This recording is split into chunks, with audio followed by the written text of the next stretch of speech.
I wish I had not waited 14 years. Somebody said if you want to lose something, lose money. You can get that back. 8 out of 10 millionaires have been financially bankrupt. Walt Disney filed bankruptcy 7 times and had 2 nervous breakdowns. But don't lose time. There were 14 years I sat on the sideline. 14 years I said, I don't have an investor in me like Tony Robbins. 14 years that said, I don't have an MBA or a PhD, and I can't compete with these guys. I have the complexion of rejection. 14 years I silenced myself. Wow. And so I regret that, because there's some people that maybe if they'd heard my voice, they would not have turned to drugs. If they'd heard my voice, their lives would have taken a different direction. And I can't get those 14 years back. That haunts me, and I think that drives me when I speak with such energy. I'm trying to make up for that time, but I can't. You don't achieve worthwhile goals quickly or easily. They take time. They take struggle. They take relentless pursuit day in and day out. That's what it takes. But also, things don't usually fall apart quickly either. At least at first, it's a slow process.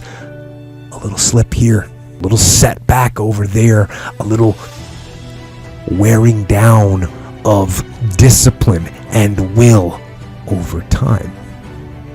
That's the thing. Success and failure are generally slow processes. Either slowly building things up or gradually tearing them down. And that's why I say you've got to pay attention. You have to watch. You have to watch every single second. Because those seconds, they turn into minutes. And minutes turn into hours, and hours turn into days, and days turn into years. And so, that second that just went by, that counted. And so did that second. And so did that one. And in those precious seconds, you were either building or you were decaying. You were either gaining ground or you were losing ground in that second, and in every second. Every second counts. So make every second count. Should be afraid of taking risks and pursuing something meaningful.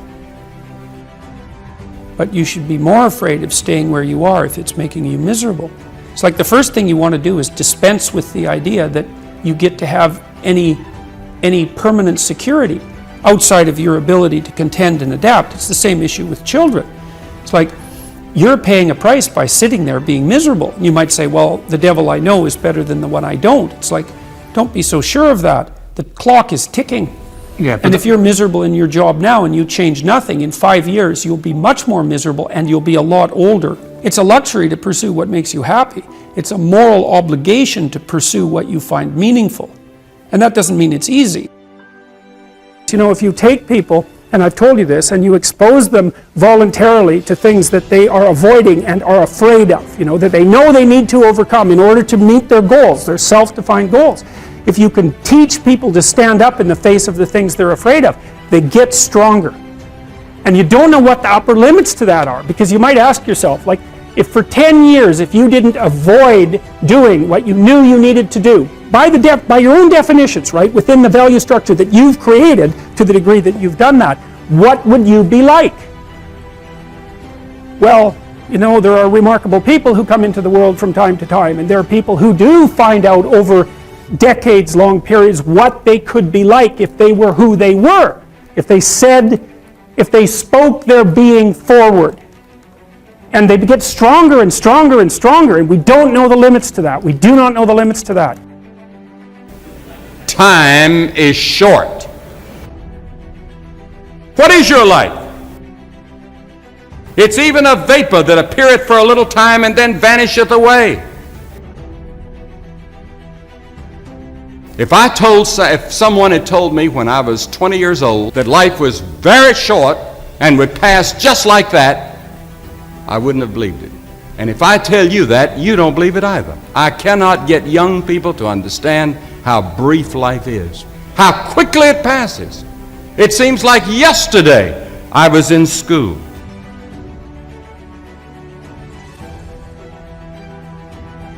Every one of us here has been given the same amount of time in a day. 1,440 minutes a day, 168 hours per week. The days of our years are 80 years and 10. And if by reason of strength they are 80 years, yet is their strength labor and sorrow, for it is soon cut off, and we are passed away and cut off.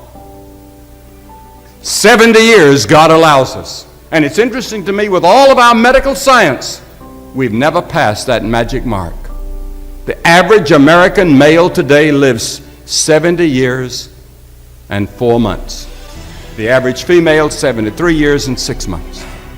More people live to be 70, but the average age of an American is still 70 as taught in the Scriptures. Now, 70 years God allows us. So let's think a moment. What do we do with those 70 years? The first 15 are spent in childhood, and then 20 years we sleep.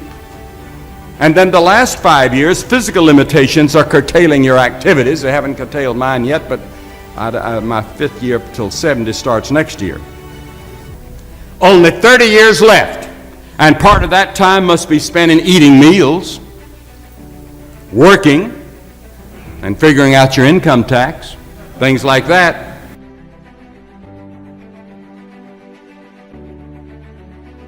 Now is the accepted time. The things we ought to do, the classes we ought to take, the books we ought to read, do it now.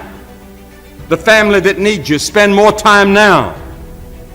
Write that letter home now that you've been meaning to write. Money you ought to give now. Time for study, do it now. People you ought to witness to, do it now. Every time the clock ticks, it seems to say now, today, if you will hear His voice.